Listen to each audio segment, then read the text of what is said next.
Здравейте, казвам се Румба Далян. Добре дошли в моя канал и ще говоря български и това ще бъде темата за днешното видео. Нека да започнем.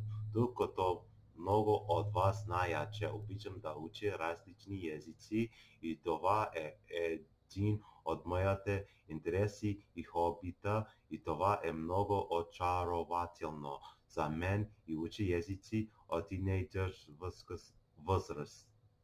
Въпреки, че съм още млад и съм на 23 години и имам добра памет за много неща.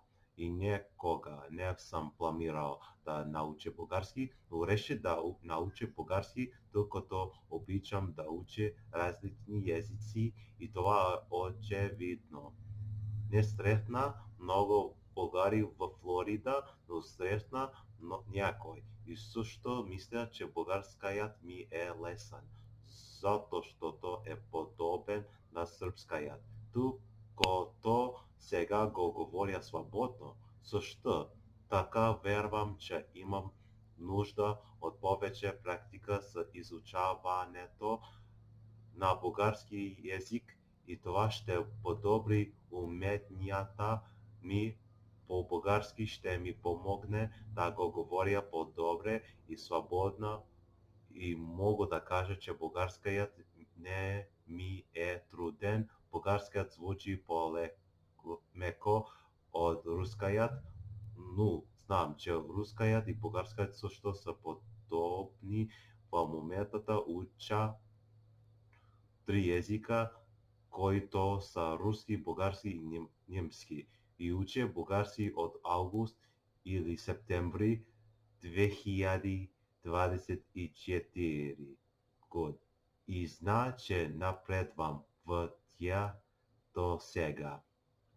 Имам някой поне много речници, учебници на български и сега ги използвам все повече и повече. Сега не мога да чета книги на български, защото още не знам много думи.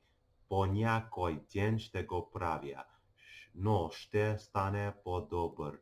И нямах достатъчно време да гледа филм на български и разбирам много малко. Също така обичам да слушам българска музика и същото и да звуча добре.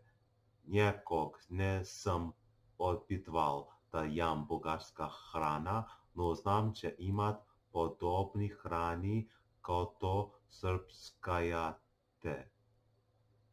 Трябва да знаете, че всичко е възможно, ако се опитате и работите много силно. Това ще бъде всичко за днес. Благодаря, че гледахте видеото. Не забравяйте да се абонирате. Ще се видим по-късно. Довиждане.